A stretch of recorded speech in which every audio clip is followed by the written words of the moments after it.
complement. Yeah. It has a complement that it doesn't, it's not just a standalone concept that we just apply and then it works. So its complement is Vairagya, which without Abyhasa and Vairagya together, we don't really have this full and complete picture of how we go about this discipline, diligent focus. And I think we come from a culture that believes very much in this discipline, focus, do. And the Vairagya says you have to do it without attachment to the external sensory object, without the reward, without the materialism, without the consumerism, without you have to do it without attachment to that. And so it is this, it's like this interplay that so beautifully goes together, because if you just have Abyhasa all by itself, it feels like that's very willpower driven and feels like it's very, Ayurveda's word would be pitta, like fire driven, and that's not sustainable.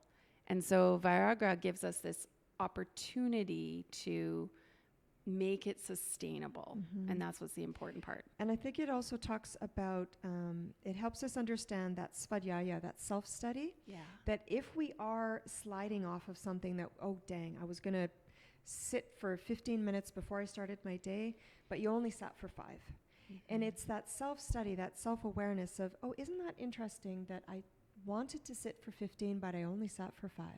And just gathering that as some data and some information in this laboratory of an experiment that we're in right now, to rather than pop all 4 tires, to just notice, self-study, notice that I only sat for 5, but to keep the Abyhasa of keep going. Just do 5 again, maybe. Tomorrow. Yeah, tomorrow I'll do 5 minutes and 5 seconds. Maybe that was more realistic. Yeah. Maybe 5 minutes of me sitting in the morning is better than the 15 that I thought I should be doing. Well, and I think your awareness of what made you stop. Like what was the mental pattern? What was the stuff? Because remember the quote of Eckhart Tolle, awareness is the greatest agent of change.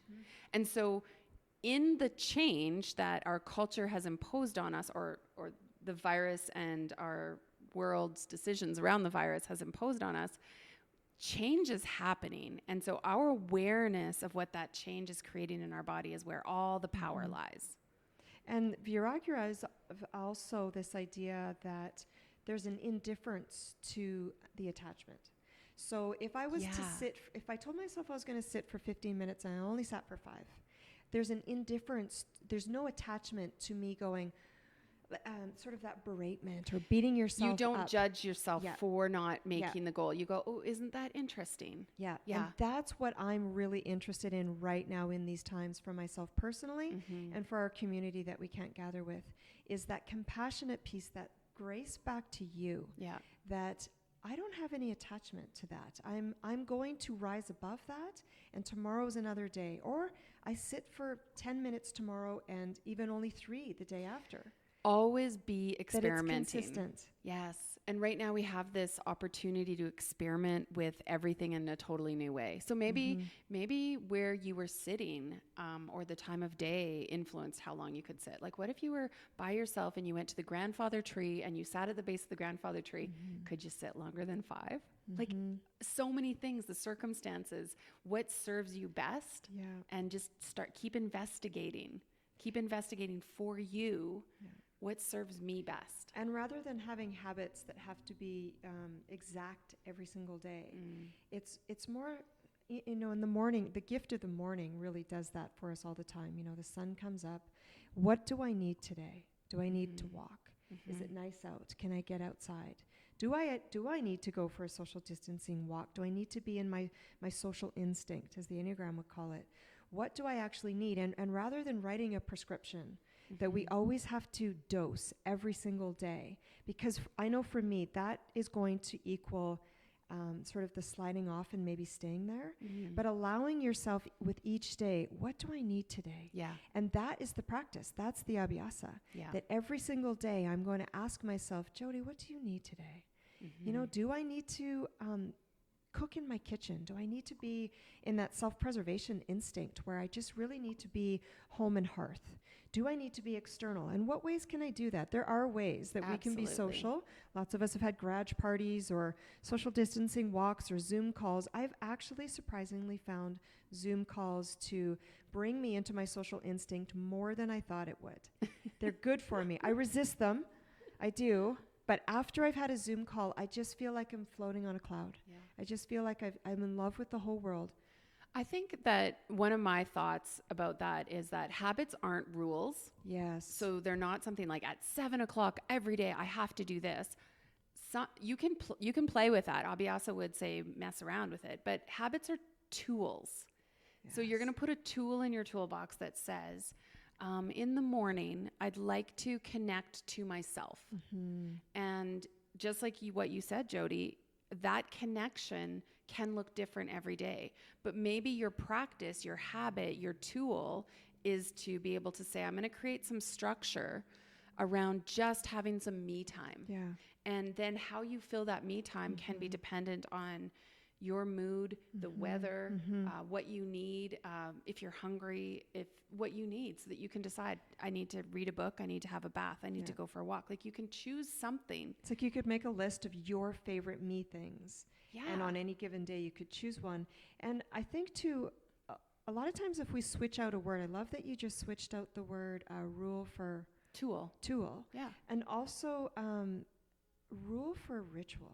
Yeah. So the ritual of taking a bath or the ritual of connecting with another, to me, just has a completely different vibration and energy than Rule. I have to do this. Yeah. Or I wrote down, oh, dang, like I didn't do that today. But a ritual is something that I think, for me, I want to do that thing. Well, in all good habits, and this is what Abyhasa says to us, is that it might start off not feeling like there's a reward around it. It might start off feeling like somehow this is depriving you, whatever. And all good habits tend to be like that because good habits tend to not have immediate rewards. But once you do it enough, every time you repeat it, and this is what yoga says, every time you come to the mat and you repeat it, there is a neuromuscular, there is a connection that happens in your body that understands that experience. And if you can continue to do that experience and hardwire your body's response to it, then your body's going to start to crave it. And so it starts In a to good way. In a good way, right? So crave the good things. And that's when they become rituals. Yeah. When you can go to that experience and be like, this is going to feel amazing. And it could be you preparing a great meal for yourself. It could be you exercising. It could be you planning that bath or, putting oil on your body or something. But instead of approaching it from a fact that I have to do this and it's a rule and now you're approaching it like it's self-care and it's a luxury that you get to offer yourself. So that's how these two words, these two concepts work together. Yeah. So through this diligent practice of Abyhasa, over time, we'll cultivate the Vairagya. Yes. Right? So they work together. So you become less attached to how you're doing things and more concerned with sort of the why and the deeper richness of this is good for my spirit, my soul, my growth, and it's not beating yourself up for not doing it. Well, and I always think that if your goal was to run 5 kilometers and you did it, it's like, well, actually, that wasn't your goal. Your goal is not to run 5 kilometers. Your goal is to be the kind of person who has vitality and energy and the strength to run 5 kilometers, right? Like in the end, should the 5K be what our goal is, or should it be what that 5K means in our bodies? It means that my body is strong enough, capable enough, has enough energy to do that. And that's what our goal is. We always lose sight of that. We think our goal is the 5 kilometers. Well, who cares? Yeah. The 5 kilometers is the means to the bigger, more delicious, deeper, like how you feel in your own body goal. And what would Ayurveda say about what I was talking about earlier about how we will have, how it's not linear, right? Yeah. What would Ayurveda say about to not be surprised when we find ourselves in this spot again of self-defeat, of maybe that little slide back? What are some things that we can think about when we get there, or if we're there for a few days on end? Is there? I think the biggest point of Ayurveda in terms of this is that balance is not like a fixed point. It's not somewhere that you arrive and that you're there. It's like a yoga pose when you're physically balancing. Yeah. It's like some days you do it and other days you fall. It's not a fixed permanent place. You are always, the word in yoga they use is vitiating, like you're moving in and out of it, right? So and that is normal and to that be is expected. normal and to be expected. And actually it changes every day. So your balance point one day, because of the season, because of the weather, because of whether or not you slept well last night, your balance point today is different. So today you actually might need to go to bed even earlier and whatever. And tomorrow you might be able to stay up late. Your balance is different and you have to know that that's the case. So we're not trying to achieve a fixed point.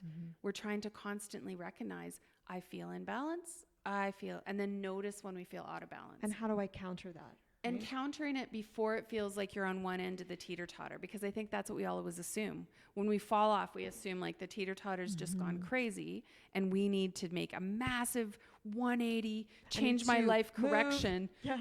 And do this, right? And really, you might even be standing right in the fulcrum of that teeter-totter with one leg on either side. And all you need to balance it is to press a little bit deeper into your left foot. And all of a sudden, things will be in balance again. That's what Ayurveda says is, can you get yourself so that you are not doing those massive swings from I'm really good right now to, oh, things suck. We actually call that bipolar, right? In our world. So that's part, like we can go that extreme, but our goal is to start watching our own small corrective measures, small, tiny corrective measures. Oh, my hands are cold. Oh, I'm going to put mitts on. I'm thirsty. Oh, I'm going to have something to drink. That easy. Yeah. And through the Enneagram lens, we would look at the instincts. And we would look at those 3 basic biological instincts that we don't use the thinking mind for them. They're in the gut, the body center. So they're a part of your innate intelligence. Yes. We came to Earth with these 3 it's instincts. your constitution. Yes. Yeah. And there's one that you're going to, it's like your superpower. You're really good at it. But it in the end kind of becomes like your kryptonite, right? Because you overdo it so much that it then becomes kind of this thing that if you continue to overuse it, then it just kind of becomes weak and unstable. It's like if you have a hammer and you have other tools in your toolbox, but you decide you're going to use the hammer for every single... You're going to try to paint the wall with the hammer. Right. But the paintbrush would put down the hammer and picked up the paintbrush. Right. And so the Enneagram would say, if, for example, I am really concerned with self-preservation, food and exercise, and remember, these can be overdone or they can be asleep, they can be underdone or repressed.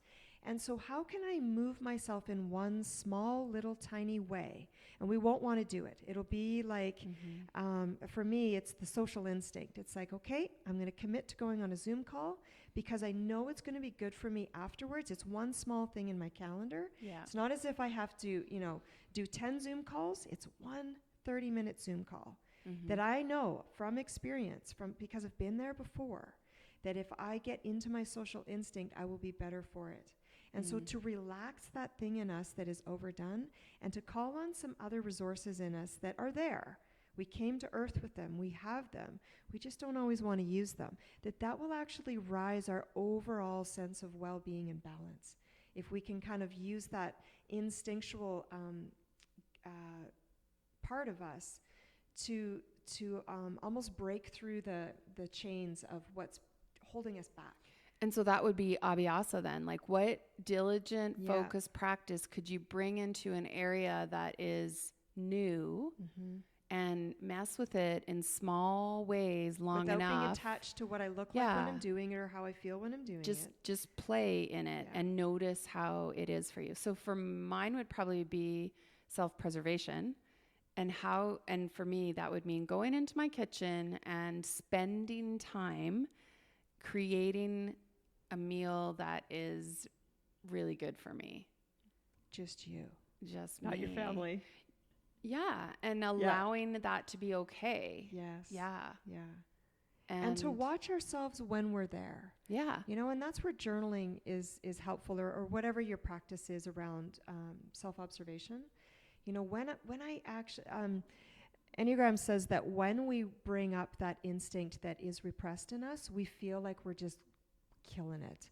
You know, like if you're somebody that doesn't often look at your bank account because you kind of want to repress that, but when you do, you feel amazing. You know, when you do go for that walk with that person, if your social instinct is repressed, you feel like you're just on clouds. You know, if you do make that meal for yourself, you're so just proud like, of yourself. Yeah, I did it. Like life just feels really good.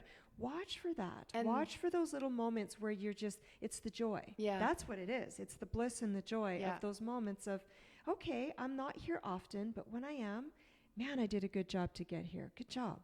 And I think that's the thing, is that in this whole thing, don't expect to want to do it, right? Because you go back to the beginning of it, and the beginning of it, it's not like eating a piece of chocolate where your body goes, oh yeah, instant absolutely, you should do that. It's over So time. it's almost like choosing something that you know in the long run is good for you. But in the short run, your body isn't saying to you, oh, you know what you should do? Your body's going, oh, that would be awful. Yeah. And or for boring, you, or boring, or yeah. I don't want to, or it's not important. That's another thing that we've been finding is that what is important. I think we were ruled by what was urgent, and we ran around doing what we felt was urgent. And now we're revealed, noticing that a lot of that urgent stuff is gone because business is being closed and everything, and our kids' sports being done and everything. And now we're left with, okay, what's important? And we're noticing that might be different than what we thought. Mm-hmm. And what's left is you. Yeah. Right? What's left is what's best for me, and starting kind of back at ground zero. And that's why I always say that it's been a gift that we get this time to rejig or redesign how we want to come back. What are the urgent things that society and life told us that we had to do, that we now know without doing, we can still survive. We're still okay. Yeah. So what are we going to let go of, and what are we going to come back to, and how are we going to come back just a little different, a little changed? Yeah. And that one of the words that's coming to mind right now is the idea of Kaizen. So Kaizen is it's a Japanese business concept, but Ayurveda's adopted it because it means 1% improvement. And if you did a 1% improvement every day, then by the end of this year, you would have done a 37% improvement. If you've ever practiced with Mary, she talks about that exact Kaizen. thing. 1%. 1%. That's all we're asking. And make it, because 1% is sustainable. And that's what we're looking for. We're not looking for, can you hold that yoga pose and long enough for me to take a snapshot picture before you fall out of it because you can't sustain it. We're wondering how far could you go in the pose and be sustainable? How far could you go in a new practice and pick something to have a diligent focus where it becomes sustainable? Because what becomes sustainable becomes habit. What becomes habit becomes ritual. What becomes ritual reaps deep, deep rewards. And that's what we're going for. Yeah. And the other thing that happens when you start doing that 1% improvement is that now you are designing your life. You're not waiting for someone else to design your life. You are. And that's what I think we're learning when the world's structure gets taken away from us and we are being asked to create our own structure. It's like we get to open the piece of paper and be like, oh, hang on a second. I get to write down what my day is. Design my day. I get to design. Like one of my journal practices this week was, if you had an unstructured block of time that you could do whatever you want in it, what would you do? Your whole life. And I'm like, that's what I did yesterday. Yeah. Because that used to be like a pipe dream to have an unstructured block of time. Yeah. And it was like, well, what if you could have that? And now it's like, well, here you go. Yeah, here you go. And so just to sum up, this has been a really great conversation. I love it. You and I never want this to end. Yeah. This is how Jill and I, whenever we get together, we actually do talk like this. This is pretty natural. So I guess I just want to really communicate to myself and to you that there is this compassion piece that is really necessary more than ever. That grace back to ourselves, that how do we create habits that are important for us, that spark joy, that bring the bliss, but also when we don't do them, that there's this holding of ourselves, that tomorrow I will, with diligent and focus, get back on, or maybe it's 2 days from now. But that's to be expected, and to not just expect, the progress, that it has to be held within those two ideas of not being attached to our habits too much. And maybe the part of the diligent focus practice is to have the awareness and to take it almost like you're going to do a science experiment where you go back every day and you look at it and you go, oh, no, X for no, or check mark for yes, or X for no and check mark for yes. And you're gathering data so that when you put the X for no, you get to have curiosity about that rather than having judgment on yourself. Because you get so much data in... It's the witness, right? You get to witness yourself. Yeah. And when you do that, when you start to know something about yourself, you can't unknow it. And so there's so much richness sometimes in the moments that we don't. Yeah.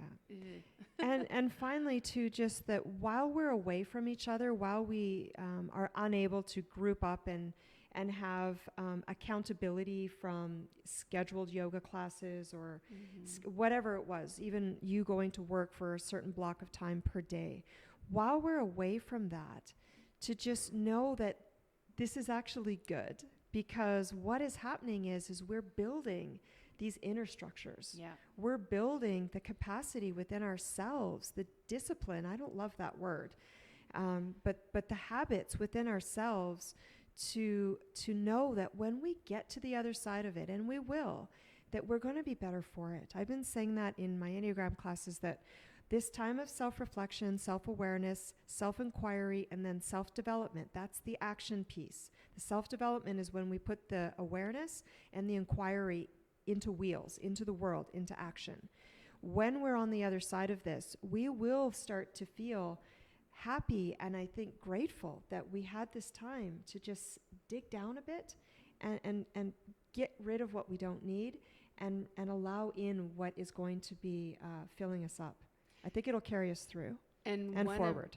And it's right on that exact same thing. If you take the yoga lens again and just look at when we clean our lens, when we look at the world and look at it in a new way, which we're being forced to do, then we get to choose our right action. Yes. We have the opportunity to choose our right action. And the more clear you can steer your right action, the closer you come to your dharma, your life purpose. And you might not even have that life purpose designed or thought out, or it's not quite clear for you yet, but each right action taken from that place of self-awareness then leads you closer and closer to that life purpose. So good, Jody. Anything juicy else to stuff. Add? Yeah, good conversation. Very juicy. Those are Jill's words. Juicy and delicious, always. Thank you. Yeah, thank you, Jill. And we hope you continue to be well. You know how to reach out to both of us if you need any extra support. If even just a chat or there's different platforms. Social distance walk, chat, Zoom. Zoom calls with Marnie and Natalia on Wednesdays. And we hope this is helpful and we hope you stay well. So namaste. Namaste.